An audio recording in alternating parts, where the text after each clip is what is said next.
So here we are, Allison. Wonderful to see you. So here we are, Tuesday again, our every other Tuesday. Didn't mean to put this pen in your face.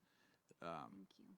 On our Tuesday live streams, prayer, prophecy, words of wisdom, healing, that kind of stuff. Just kind of talking about following God, life in the Spirit, and expecting Him to move and expecting things to happen. And so wonderful to see Deborah here as well. So if you are just tuning in, please take a second and share the video. I am actually going to do that right now because I haven't yet. And it's those things that if you're asking other people to do it, you should probably do it yourself. Yeah. So that's true. That's a good leader is willing to do what they've asked everybody else to do. Like writing your dreams down. Yeah, like writing your dreams down. When I used to teach some of our courses on dreams, there's a section on recording your dreams. And I never was recording them. And so I always started teaching that section by repenting. Yes, and with saying, conviction. Yeah, I really need to do this. I know why you should, because I know what happens when you don't. Yes. But I write them down now. Yeah, so everybody. Grown. That's a good point. You should write your dreams down. Take a second, share it, and then comment and let us know that you're here. That helps us see who's on, and we're at some point we'll try and figure out, is the Lord sharing anything? And let us know where you're tuning in from too. And feel free to comment and ask questions. Yeah, please ask questions. If there's a topic that would be interesting to you, you can always send us a message or comment here. Right.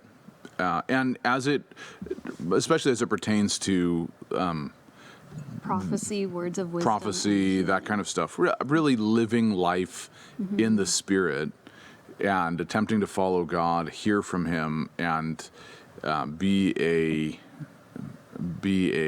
Christian? Be a Christian, yeah.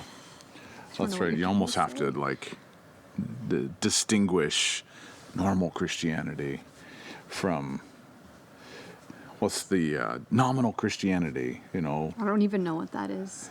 Yeah, good. That's good. The Lynn Goldhammer Green from L.A., California, back from my home state. We miss California. Yes, that's true. Do. Jean Day's there. Wonderful. Great to see everybody on here.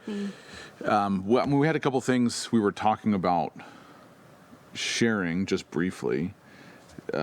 You had a very specific topic. I did have a very specific topic that's near and dear. Yeah, you yelled it as you walked out the door. You had meetings and such, and I yelled, "Hey, this is what I want to talk. Yeah. This is what I'd like to talk about." So, great to see Nyla, I think is what that one is.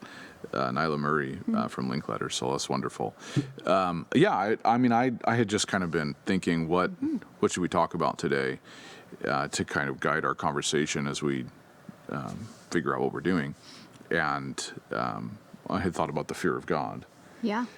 And how I had a friend ask me a question a week or so ago, and it was in regards to how much I tend to emphasize when I'm speaking.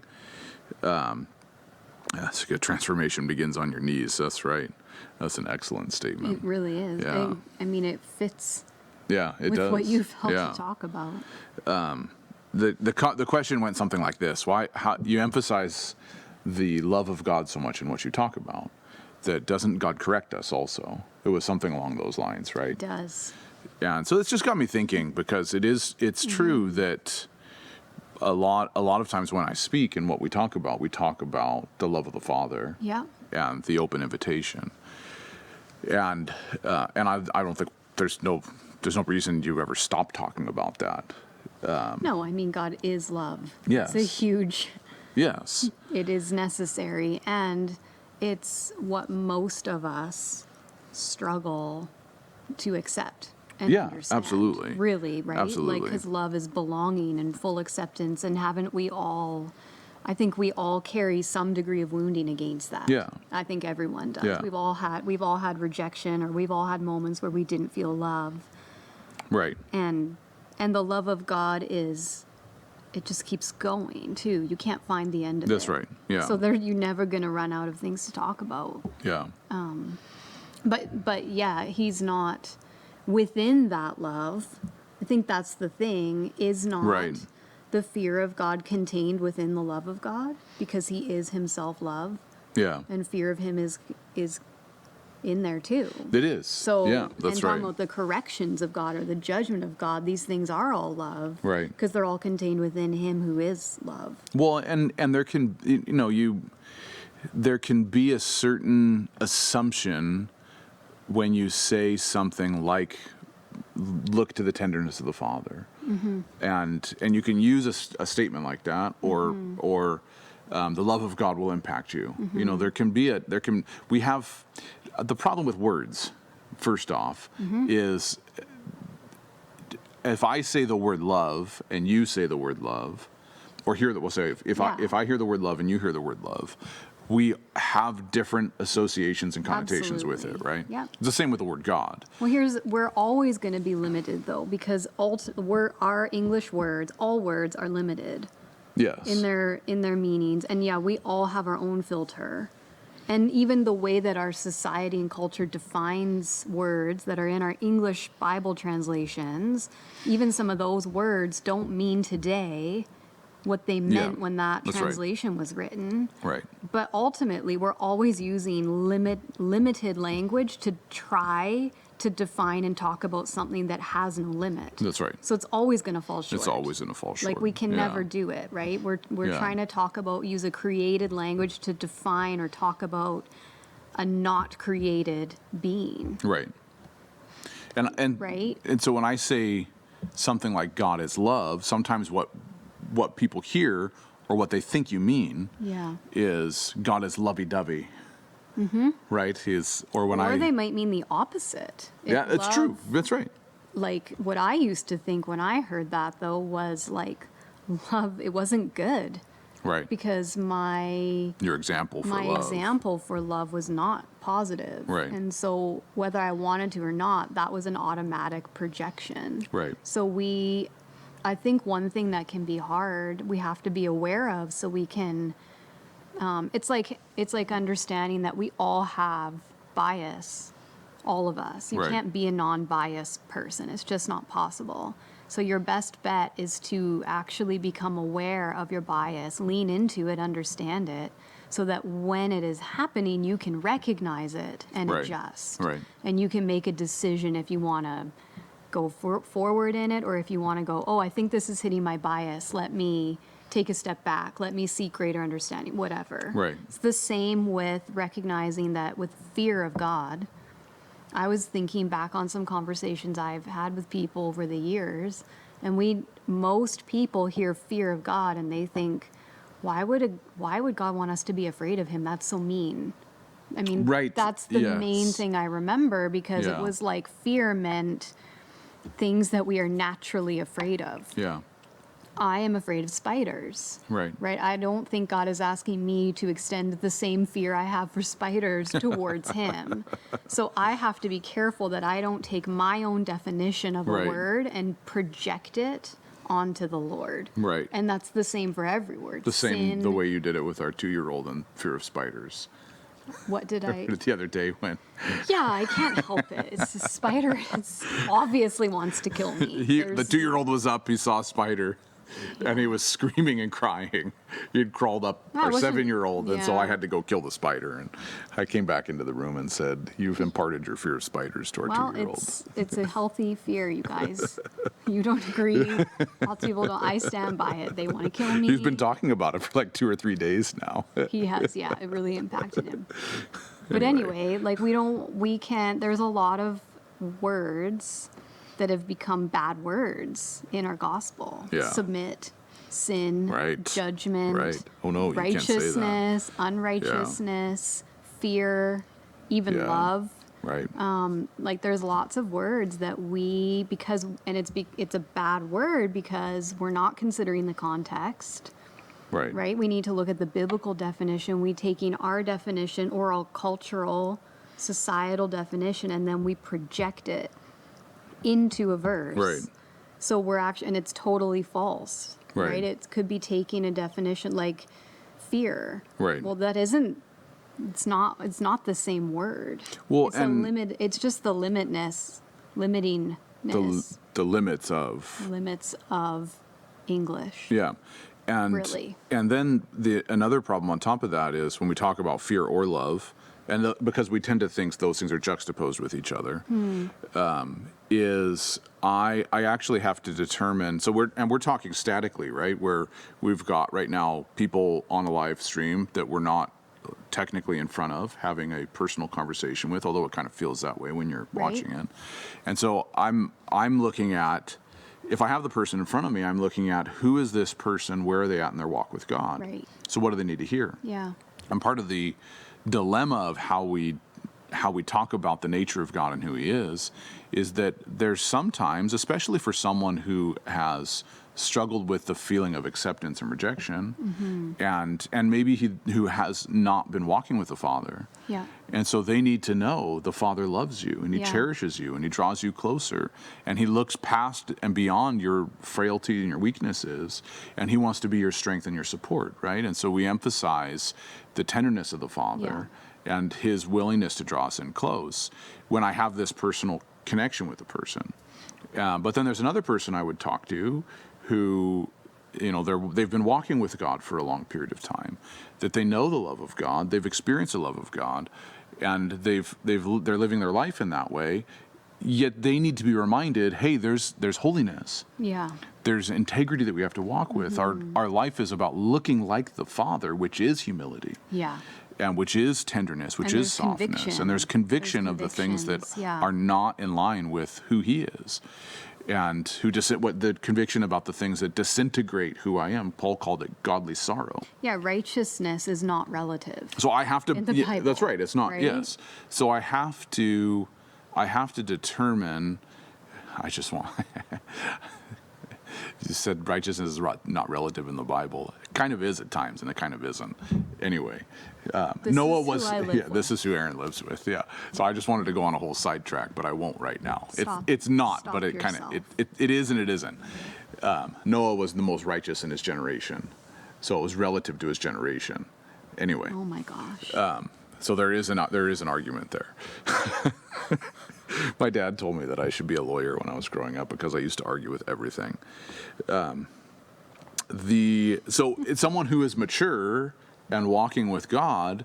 They need to know actually there's a holiness involved. There's righteousness involved. Yeah. There is a standard that you're being called to, and so when it can be difficult because when you're speaking publicly or when you're doing a live stream like this, is I can say to one person, you need to know that God loves you. Yeah. Right? And I might be speaking to one person on here, but then there's 4 other people that need to know, actually there's a standard you need to rise yourself up to, because there is a practical reality to the fear of God, which would be associated with the holiness of God, that awe-inspiring, oh my goodness, this God is big and powerful. Right, and I Right. think there's so much to be gained from considering and contemplating the implications of that. Yeah. Right? I Yeah. heard someone say when we recognize that God is holy and only holy, Yeah. that means the things that come from him is only holiness. He can't Yeah. produce evil, Yeah. right? Because there's no evil in him. Right. There's only good and there's only holiness. So when we are going and we are blaming God for evil, Right. we are kind of going against that. We're going against his holiness Yeah. because we're projecting evil onto a holy being. It can't Right. come from there. Yeah. So when we can my point in saying that is there's a lot to be learned and gained in our understanding and knowledge of who God is Yeah. when we go take these ideas just beyond the surface and we go deeper into it and we Yeah. ask ourselves, what does this really mean? What does this mean about, like, we put it onto other things that we think and kind of use them to test Right. our thoughts. It's a great way to take your thoughts captive. Right. Take a biblical character of the Lord and put it on your thoughts. Right. If your thought is holy and honoring to God, it will fit under. Yeah. And if it doesn't, then you have more questions to Yeah, ask and yeah. to sort through, And I need to repent for my thought life. Yeah. And Yeah. you learn something. Right. You learn more of who God is, which in turn allows us to walk and be more like God is. Yeah. There has to be a conversation that we allow to happen that talks about the holiness of God, and that each one of us has offended that holiness. Yeah. And to any degree, each one of us There's has not a offended that ranking. holiness. No. It says we've all sinned We've and all fallen short of the sinned and glory. fallen short of the glory of God. All. So every one of us has offended that holiness. And as a result of everyone having offended that holiness, we all do deserve damnation. But that's the whole point of the gospel. Whole point of the gospel. The whole point of the gospel is we do deserve that, but God reaches through that. And so there's the practical reality of that. Yeah. And see, so these, and I think these conversations are so necessary today. One of the things that the Lord's been speaking to me about is that I mean, this is personal to me, but it may be more broadly applicable, is that we're in a season of preparation.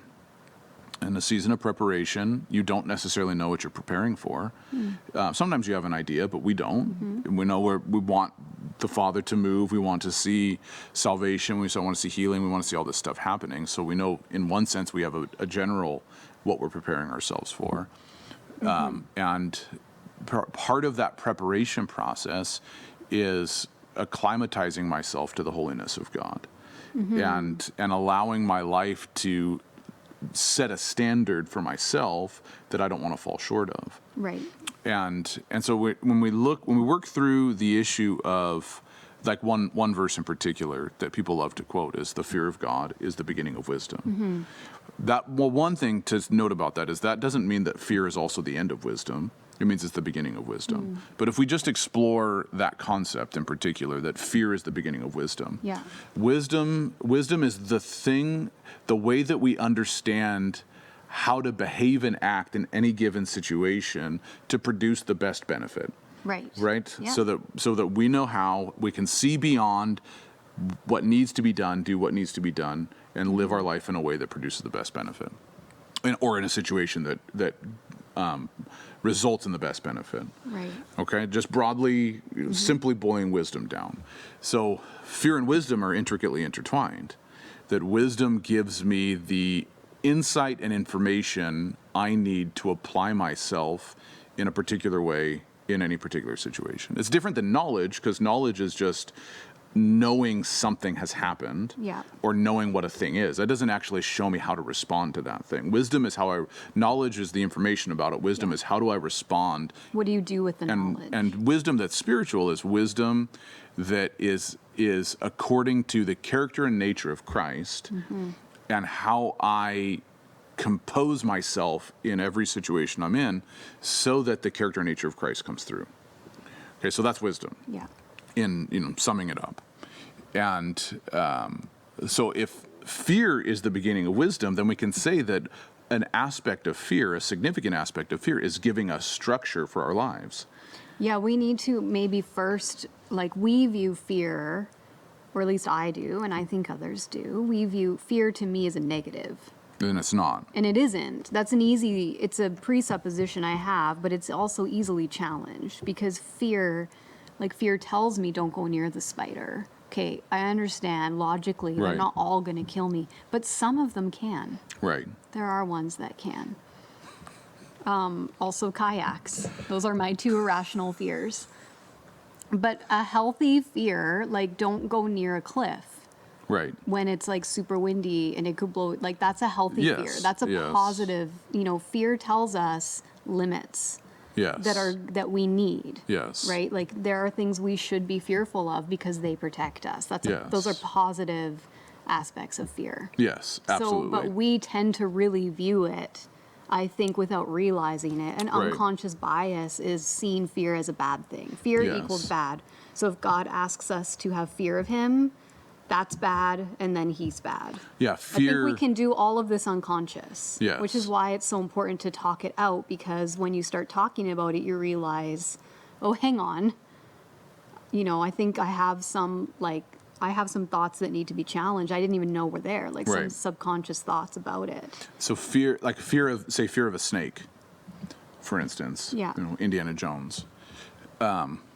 the fear is based off of the rational understanding that the snake could bite me. Yeah. The snake could be poisonous. The snake might not be poisonous, but I still don't want to get bitten. Yes. And so fear says I need to restrain myself from engaging with this thing. Yeah. Okay? So fear, that's not a bad thing, like you were saying. That's actually a good thing. It's given me structure. Yeah. Now the feeling of fear can be overwhelming, but the feeling of fear actually gives me the motivation to back away from that. Or the conviction. So when it Yeah. comes to God, it's the conviction. When it's fear of God, I realize actually there's restrictions around how I need to compose myself because He's a certain way and I am not that way. Right. And that's where holiness comes into play, is that when I understand the holiness of God, anybody that's experienced the holiness of God will tell you this. The holiness of God is best understood as when you stand in the holiness, you recognize that you don't have it. Yeah, you see the reality of your, like, how unholy you are. Yes. Which is why people say things like they needed to take their sandals off. Yes. Or like just get everything out that's Yes. not okay. I need to get low. Get low. Yeah. Get like, you Yes. know. We've Holiness. seen this when people who are like pagans, practicing pagans, come into our tent when we do ministry at Burning Man. They Right. will do things like they will, if they're wearing like not if they're wearing nothing or wearing like really immodest clothes, they will naturally sit in ways where they try to cover themselves. They will try to adopt modesty. Yeah. They will say things like if they have a necklace that's been in an energy wheel or something, they'll do things like, can I take this off?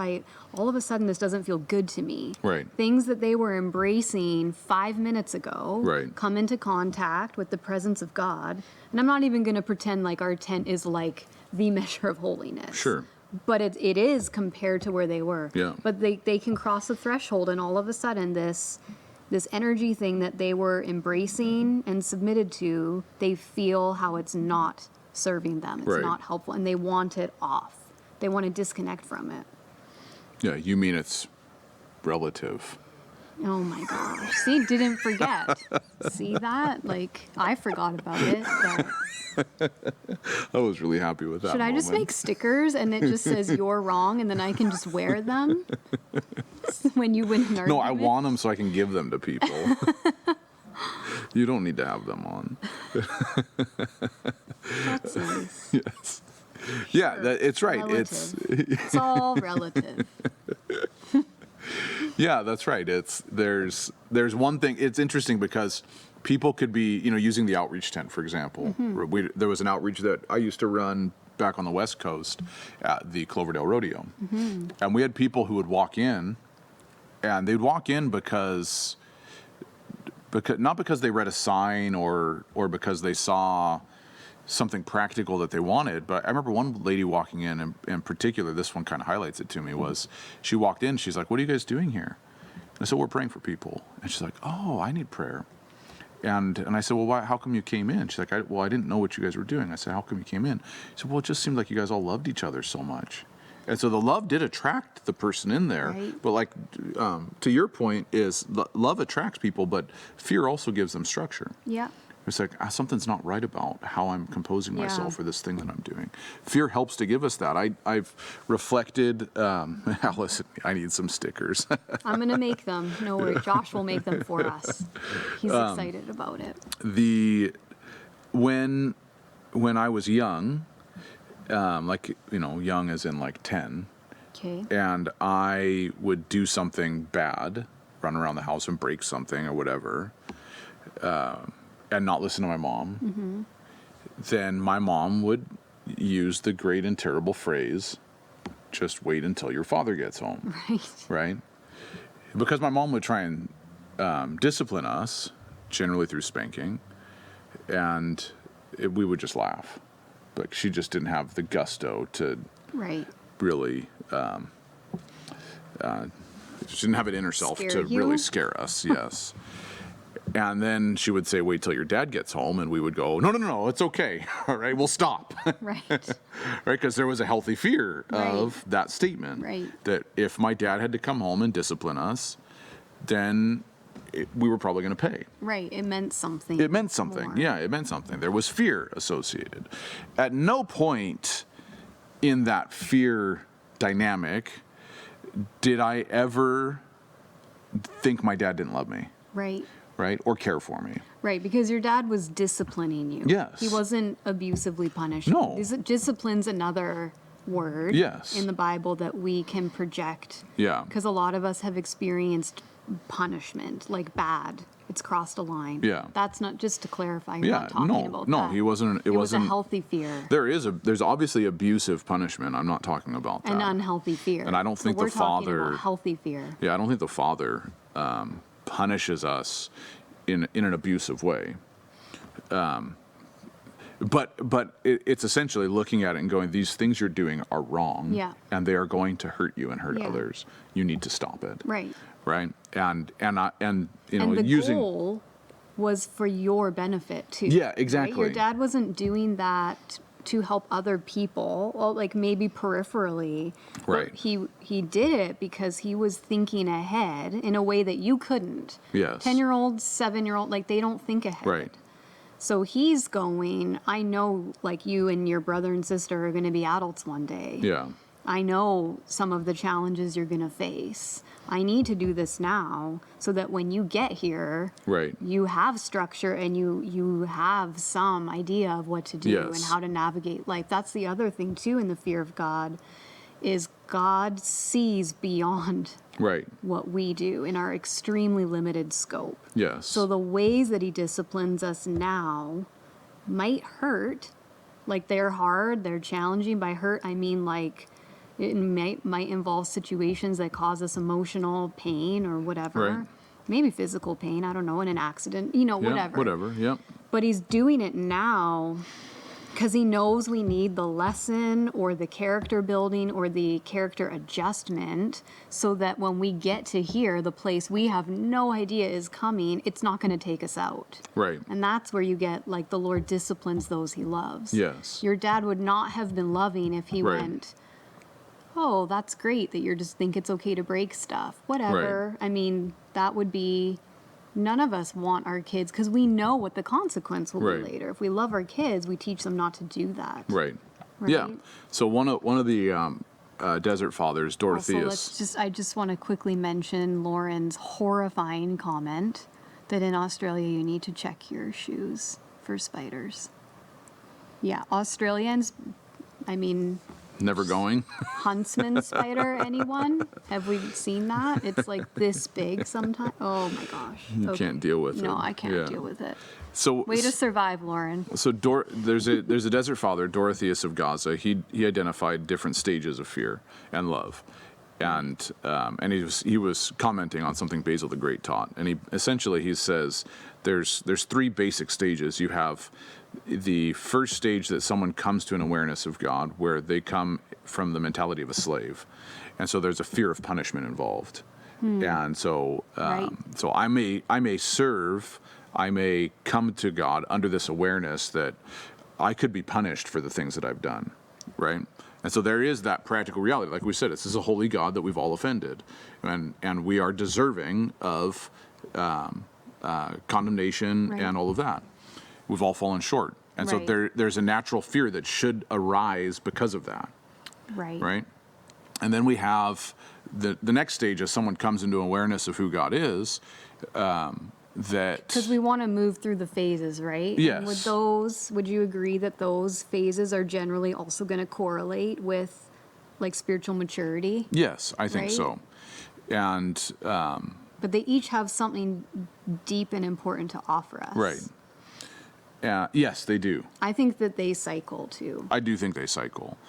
And so I'm saying this because we've identified different stages and types of fear when it comes to the fear of God. Right. You know, the Yep. fear of punishment because, or the fear that it's essentially fear of the pain that is incurred because God is disciplining me, and I don't understand that the ultimate benefit will be for me in the long term, right? That's one kind of fear, because I don't understand the process. Or That's maybe- actually that you can actually say, my fear is a result of His love, and because His love is, I'm going to discipline you so that in 10 years, this thing that's going to disintegrate and hurt you is gone, or is no longer has a hold over you. But if you, I'm afraid of the pain that discipline causes. and if you also, beside that, have another paradigm though that doesn't, like if you're not living from the understanding that God is good or God is holy, these concepts are going to be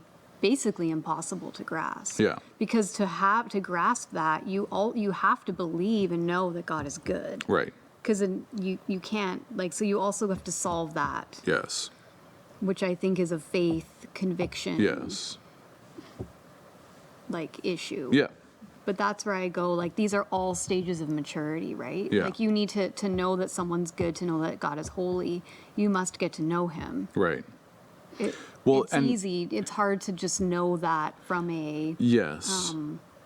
The way level. Maybe it's all relative. well, we'll say it this way: What's the way fear of God plays out in my life is it is not the way the fear of God plays out in my life adjusts to the particular experience.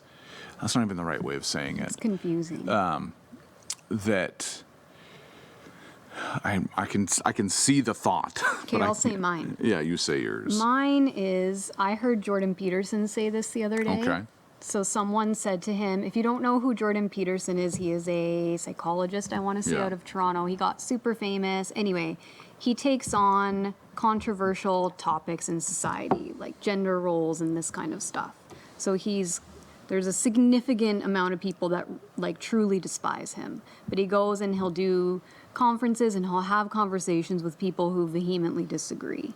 So someone asked him, how are you so brave to go in and you'll have these conversations with people that you know are coming from a place of like disdain to you, and you know it's going to be really uncomfortable, it's going to be awkward, difficult, all the things. How are you so brave? And he said, well, first of all, like, it's not a question of bravery. He said, I'm not brave. He said, but I'm more fearful of what happens if we all stay silent. Right. I'm more afraid of the outcome that silence will produce than I am afraid of the uncomfortability of this temporary experience. Right. And that resonated with me, because in my last few years, like the things for me, and I guess here's another relative statement, you're just winning. God has asked me to do things that I find like truly, really uncomfortable. Right. Take no joy in them. They're really hard. It's not fun. I don't like it. But when I read that, I thought, yeah, that's the conviction that's allowed me to do it, because I'm way more afraid of the consequences in a spiritual sense. I'm way more afraid of, like, why can I sometimes tell someone, and this is within relationship when I know, it's my caveat, I'm not just telling people they need to change and repent. But there have been times where God has very clearly spoken to me and said, this person needs to hear this difficult thing. Because they're going down a path that is not leading them to light. It's leading them to darkness. And that's not a fun thing to do. But I'm way more afraid of someone's eternity ending up in darkness than I am afraid of that conversation. Yeah.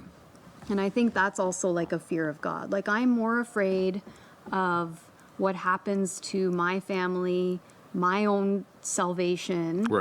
Right, than I am of some of the things that living the gospel requires. Right. Yeah. If that makes sense. Yeah, that makes sense. sense. So I think fear can be, that would be like a positive fear. Yeah. But it's just fear versus fear. Yeah. I'm more afraid of what happens if I don't live by these guidelines. Yeah, that's right. Than I am of what happens if I don't. Right. If I do, I don't know. I've confused myself. No, I get what you're saying. That makes sense. You know. Yeah. And by the way, if you guys have any questions, please feel free to post the questions. The fear of God prepares us to walk in the anointing of God. And There you go. yes, the fear of God prepares us to walk in the anointing of God. And the love of God will help me sustain that walk, but the fear prepares me to walk in it. And because I'll live a life that's commensurate with who he is and commensurate with what he calls me to. And I mean, nobody is naturally humble. Because that just doesn't work. Nobody is naturally, outside of maybe Paul says there's a few people who do not burn with passion for a mate. So I'll say most people are not unlustful. Yeah. Most people are not unprideful. Yeah. I mean, most people are in their natural state people that experience lust, that people that experience pride, that separate us. Yeah. And so it's not, so fear helps me to see how those things will lead to my ultimate demise. Yeah. And one of the things that David says, so fear in that sense gives me the preparation for the moment of anointing, and then love helps me to sustain that and continue walking. Or you could say, love keeps me moving towards the Father, fear keeps me from moving away from the Father. And love keeps my eyes on him, fear keeps me from turning them backwards or turning them away. Because I know just how much I stand to lose if I turn and look over here and get off of the vision of loveliness. And also one thing to clarify too, when I say, because I make this statement a lot, I think, is looking towards the love of God or the tenderness of the heart of the Father, and keeping yourself trained in that way. And by that, I think people can hear what I'm saying when I say that. People can hear have a daily devotional time where you're thinking about God and engaging with him. Yeah. That's not what I'm saying. That is an aspect of that. But what I'm saying, when I say keeping your eyes trained towards the tenderness of the Father and keeping your eyes focused on the love of God, what I'm saying is that you have a vision of a God that you've come to know that is so grand and so beautiful that everything in your life changes and structures around that thing. Right. And so I'm not talking about a daily devotion. I'm talking about a life-altering vision of who he is. And then the daily devotion flows from that place. So it's not that I have a daily devotion so I can see how good God is. It's I see how good God is. Right. I've captured something beautiful in my heart and in my life that has caused me to adjust everything. And now as a result of seeing that, I can't help but carve out some time to receive more and more of who he is. Right. So, and I just wanted to clarify that, because I know I use that language often and I think it gets misconstrued or misunderstood as spend some time in prayer. That's not really what I mean. I mean, you're ontologically, who you are needs to be so shifted to everything I am is in relation to the beauty of God. Yeah. And now everything, and the way that fear plays into that is that everything I could lose everything by offending that beauty. And I could lose everything by turning away from that beauty. I could lose everything and have him remove his covering in my life. Right. I'm not saying that the Bible says the gifts and calls of God are irrevocable. It doesn't say the anointing is irrevocable. Yeah. It doesn't say the protection of God is irrevocable. Or the favor It doesn't of say God. the favor of God is irrevocable. We've seen so many people who have succumbed to carnality, lust, pride, greed, whatever, and it's not that they don't have a gift anymore or a call, because everybody can be restored. Of course. Yeah. But you look at them and it's like they're a shell of their former selves. Yeah. And you go, man, how far the mighty have fallen. Well, and if you when we have been able to have some conversations that are where they are open enough, they will tell you, like I'm remembering one particular conversation, and like they will tell you there's a deep internal struggle now that wasn't there before. Yeah. And it's something that they cannot reconcile. Yeah. And that's where you get your coping mechanisms to distract it. Right. And but one of the things when you lose, if you release God from your life, you've released order, and you like by our nature, everything in us is filled. We Yeah. aren't empty. Like, we're not empty vessels. We're all filled with something. The question is what? Yeah. We're the source of it. Right. Everything is, there's no empty spaces.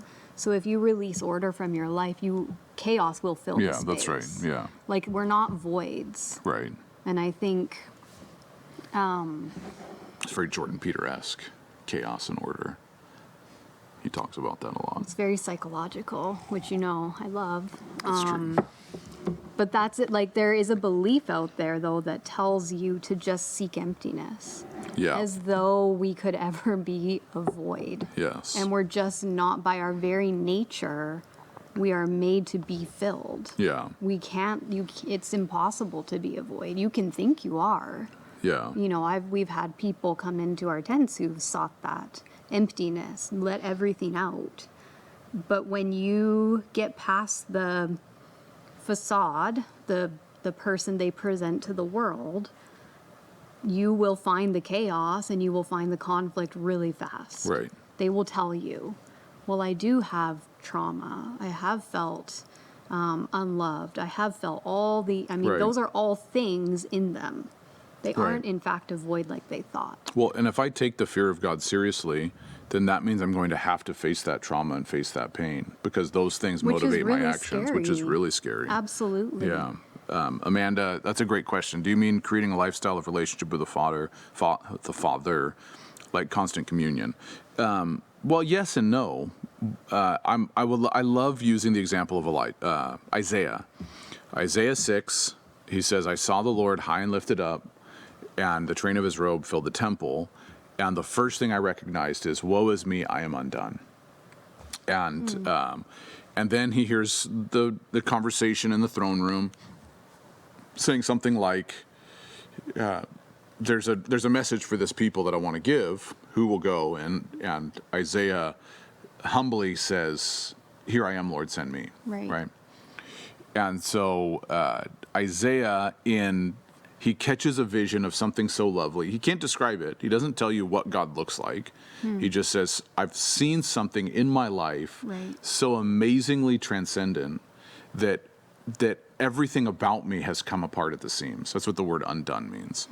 So I now have something I'm aiming towards in the broad scope of my life that I've seen and have been so attracted to that I can't forget about it, I can't let it go, and I can't unsee it. Right. This is like seeing the beauty of Christ when he reaches through the muck and mire of your life and says, I choose you anyway. So you've seen something so beautiful. Someone loved me in the midst of my sin. And someone welcomed me, God welcomed me and drew me close in the midst of my sin.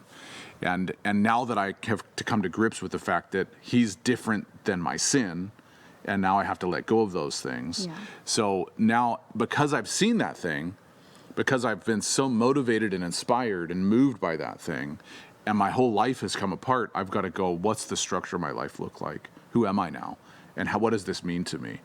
And so now, like Isaiah, my ears are tuned to what's the mission and how do I do it? And the mission is I've got a word to give to the people that you're around. And so now everything in his life is restructured around the vision of beauty that he's seen, which is the Father on his throne.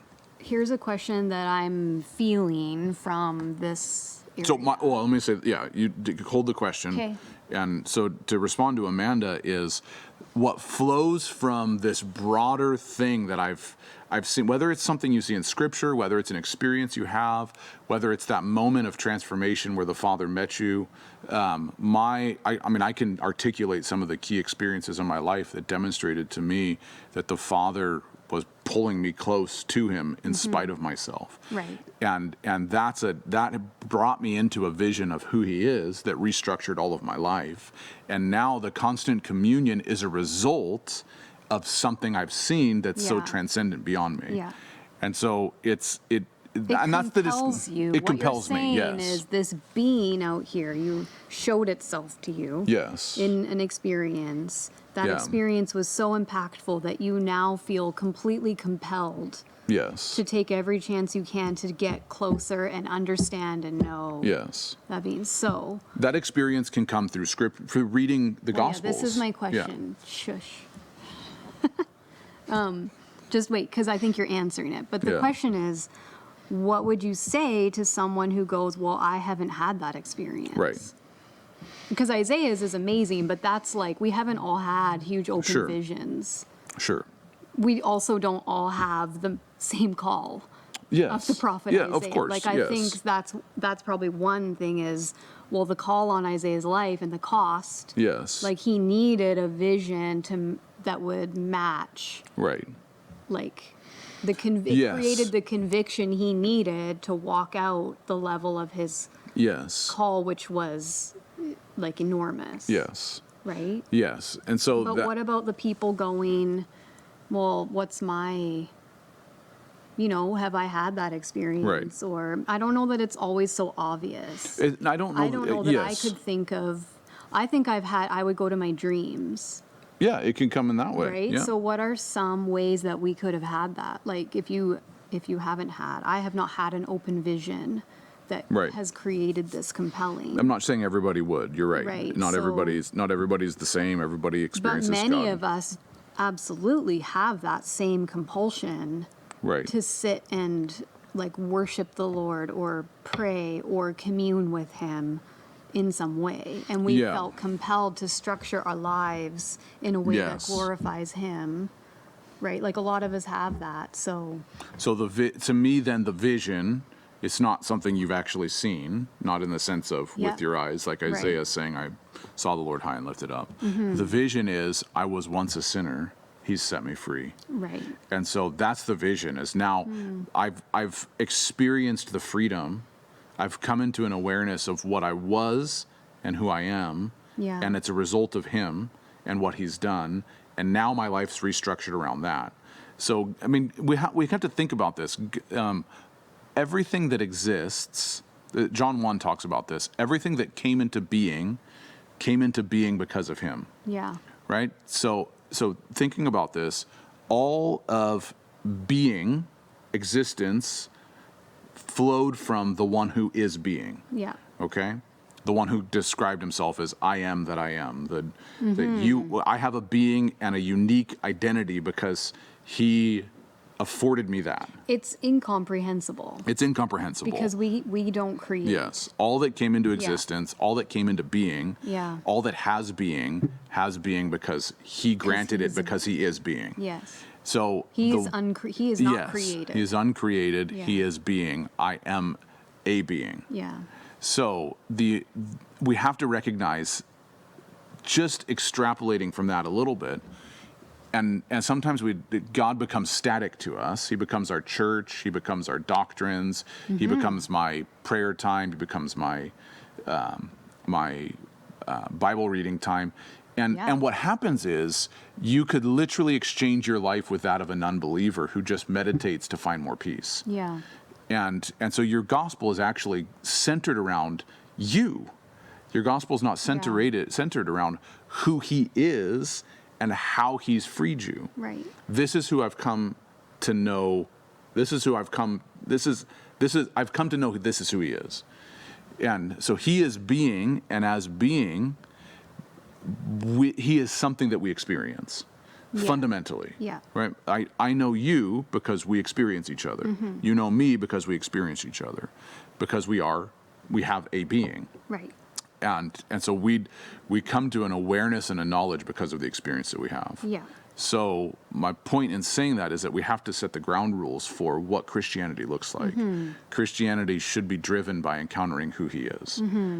And that's a daily Right. practice. He's not a good person Yes. that we serve. Yes. Which I think we really focus on the humanity of Jesus. Yes. And it's not that we shouldn't. Right. The implications of that are significant. Yes. But when that's like the huge focus though.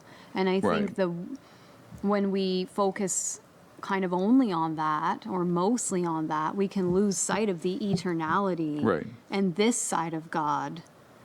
Because this side is more uncomfortable. It is. Like the humanity of Jesus is much less. And this is why you find a lot of people are uncomfortable with the word God if you're going to pray for them. Right. But they're fine with Jesus. Right. And, that's fine. Right. But it's because Jesus is much less threatening. Right. Because he's human, so we can understand him. Right. But this is scary.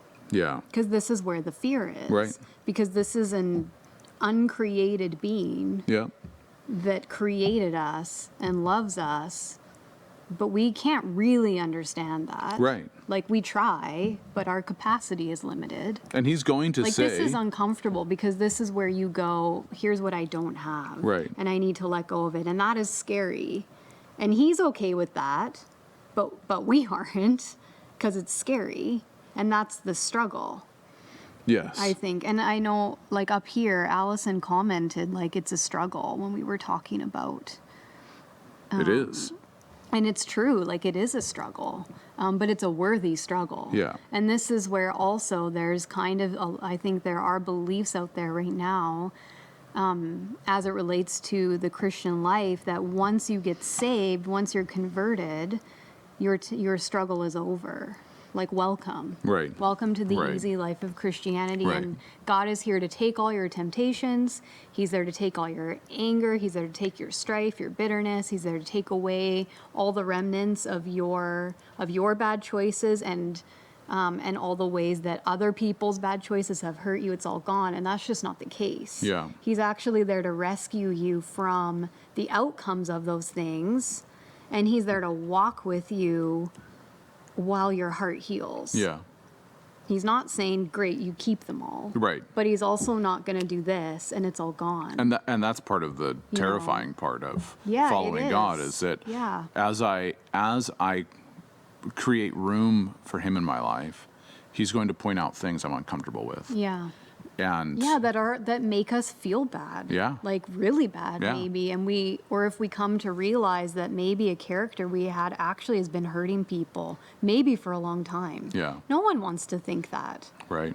Like, Like, I it's thought- a really hard thing to For instance, I thought that my sarcasm was very funny, and Right. and I remember at one point a friend of mine coming up to me and saying, "Hey, all those sarcastic remarks you made over the years, they actually really hurt my feelings." There's a longer story to that. Yeah. And I realized that my sarcasm, it wasn't funny. It was actually scathingly pointing really out hurting. flaws and Right. failures in a person. Right. And I'd laugh about it, and it wasn't. Yeah. And that was painful to look at that one Yeah. in myself and realize me, who thought of myself as a loving, fun, outgoing person, was Right. actually hurting all the people I was around under the guise of being funny Right. and trying to get people to laugh and things like that. Mm-hmm. That was a really hard thing for me to see in myself. And that was like the scalpel cutting and going, Right. "Ow, that hurt. I don't like that about me. I don't like that I have that in me. Right. And God, I don't want that," right? And so one of the things that I started doing is, I'm trying to think of where to go. There's some questions too, One of the things I started doing was, I don't read the Bible to be disciplined. Right. This is what I want to say also, because you had mentioned a couple things I want to address. You had mentioned, like, someone is saved, they're converted, and then they're told, and this is where the travesty of modern theology told, is. or it's implied, Or it's heavily implied. implied. The travesty of modern theology is you're saved now, everything's great. Yeah. Right? God's going to make your life so much Yeah. better. So then when it isn't, you lose your faith. your like, gospel, immediately. your gospel Yeah. is centered around yourself. Your gospel is not centered around who he is. Yeah. It's humanistic. And so what I would say to that person is revisit the moment of salvation. Revisit the moment Yeah. where you realize that he has chosen you anyway. Right. And begin exploring that again. And to find that vision of loveliness that motivates Yeah. and changes everything. Revisit that moment where you came into an awareness, I'm nothing and he's everything. Right. Where you came into an awareness that I am sick and desperately wicked and he's not. and he will change me. Yeah. Revisit that moment. If you don't have a specific moment you can point out, if you don't have a specific, I've had an open vision or Yeah. something, revisit that moment, explore that moment, let God breathe on that moment. Those moments with God are timeless because he's timeless. So they Yeah. don't go anywhere. And if it was a dream, like go back to that. You can go back to that. Yeah, go You back to can the dream. Dwell on that when Yes. whatever it was, that vision, you can go back there. Mine was walking into church after having not been there for 7 years, after my parents' divorce. Yeah. And having the Father say to me, I didn't realize it was him at the moment, but it made sense. Now I understand that now. You haven't been in here in 7 years. And he said it very specifically, because you've been pissed off at your dad. Right. And see, I started to deal with the anger that I didn't want to see, Right. that was underneath the surface, right? That was convicting. That was eye-opening. That moment was enough to get me captivated to say, oh, Yeah. I want to keep doing this, right? That's really the moment for me. And so anyway, that what was I was going to say something else too. Let me think of what it was. I can't remember. I'm thinking too about how fear, because we're talking like back to fear of God. Fear is captivating on both ends of the Yeah. spectrum, right? Yeah. I'm thinking about like people, I hear people say, like, I do not like scary movies at all, right? My threshold is very low. Yep. Just entertain me and let's be Yeah. happy and resolve. I am uninterested in it. But I know people, and I've heard comments of people where like they want to be scared, Right. right? Like they will watch like Yeah, that's right. terrifying movies or whatever else it is. But Yeah. movies are a good example because they want the fear. Yeah. They can't look away. Or right now with COVID, there are people who want the fear Yeah, that's right. in our world, right? Like they are actually Fear's my comfort. fear is a comfort because Right, 'cause it it's allows familiar. it's familiar and it allows stuff. So they're Right. leaning into the fear of it. They're actually like, That's not fear of God. no. Very distinctly But I'm different. saying there's both fears. Yeah. So it does, and I think both ends captivate us. Yeah. Because the fear of God is also like that's where the conviction is. Yes. And that's where the like understanding of like the conviction of like your sin, Right. but with that, like the fact that you're not being rejected for Yeah. it. I mean, that's a powerful moment. That's Yeah. captivating. And then over here, we know that the enemy stirs up fear and operates Right. in a very different type of fear, but that's also captivating. Right. And that is also what keeps people from going over here. Yeah. Because this fear has such a hold on them. Yes. And there can be lots of ways that outworks, but Right. it could be fear of rejection. Right. I mean, that's huge. That captivates you. It captures you. Yes. It keeps you stuck forever and it's because there's truth to it. Right. You were rejected, whatever Right. the story is, which is why you have the humanity in the middle here who comes to set Yeah. the captives free Yeah. and bring them here. But there's fear on both ends. Right. But one is for your good and breathes life, Right. and one is for your bad and breathes death. Right. That's really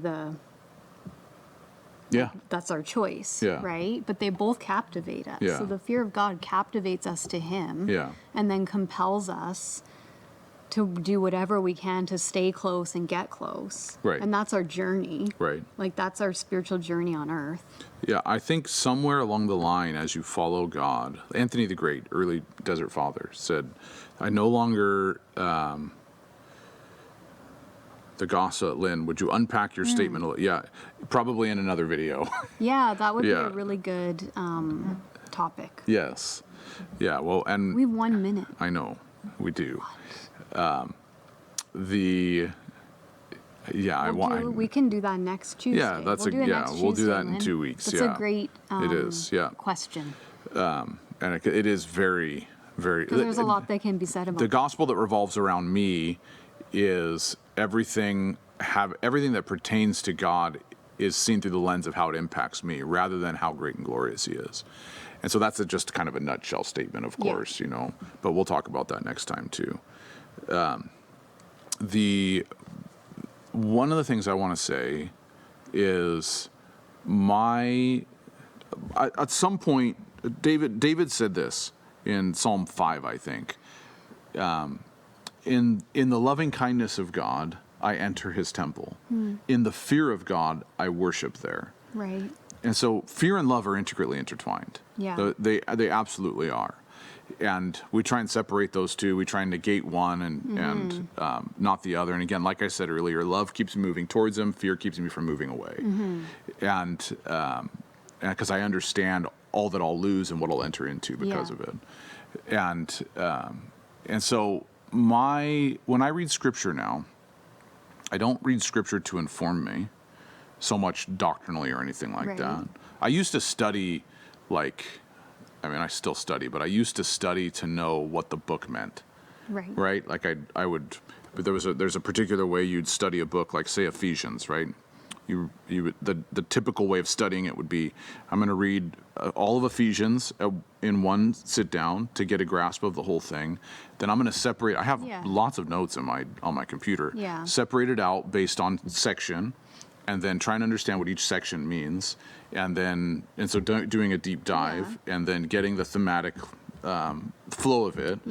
And I mean, I'm not saying that's not helpful, right? Well, no, because you're also saying, I don't do this anymore. I don't do it anymore. But you don't need to, because you shouldn't negate that. I'm not negating it. I richly appreciate those kind of studies that I've done in the past. But most of my Bible reading and study now, like right now, I've just been stuck on a constant wheel of studying the Gospels over and over and over again for probably the last 2 or 3 years. And I read through the Gospels and study them, not so much just to understand the message, but to see the life of Christ. Right. Who is he? And because I've encountered him, I've experienced him, but there's a manual to him. Right? That gives me some insight into who he is. Well, there's people who knew him. Yeah, exactly. And walked with him. So when I study it and I look and I read it, I see this is who he was. Right. And this is who he is to me. This is who he still is today. And so when I see the way he was moved, say, like I'm just in John 12, which is just after Lazarus being dead and resurrected. And I see the way he was moved by the grief of the people. And I go, oh, I want to be like that. I want my life to look like that. That I see the grief of people and I'm moved by it. When I see the way that he paused and waited so that God's power would be on display, by waiting 2 days before he went to Lazarus, allowing Lazarus to die. I want to be that patient, waiting on the Father to lead me, to know in the moment that God's going to come through. I want to be able to answer the question like Martha, who says, "Where were you?" and be able to say, "Martha, just wait." Right. I read it and I go, I want to know what he was like so that I can be like that. And so I don't really care so much about understanding the doctrine that it teaches. I do care about that. I'm not saying that I don't. But I read Paul to go, how did Paul see Jesus? How did he understand this divine human connection, this union within the man? It says that everything's been reconciled within Christ in Ephesians 1 or Ephesians 2.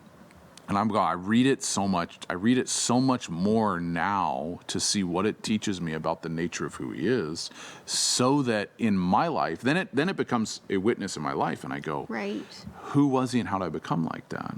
Because I don't want to be like me.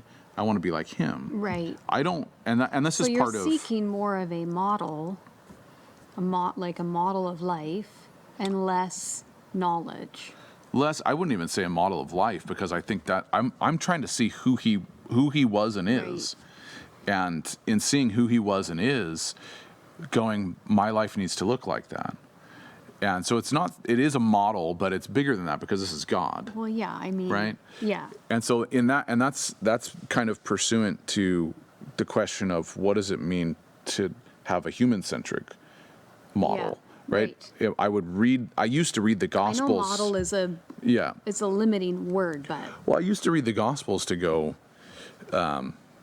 well, now I have great knowledge that I can communicate to people, Yeah. right? Or Yeah. I'll read the Gospels to know, okay, well, in what ways does it benefit me that I'm following God? Right. So your motivations.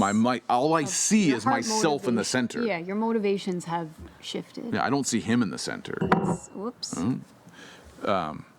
So that's, obviously we could talk at great length about this. But it's 2:05. It is 2:05, and we have children to pick up. And so, everybody, we totally appreciate you guys joining us on this journey. And there's lots of questions in there and lots of statements in there that are awesome. Amanda said this is an excellent conversation and had some really good thoughts in there. Yeah.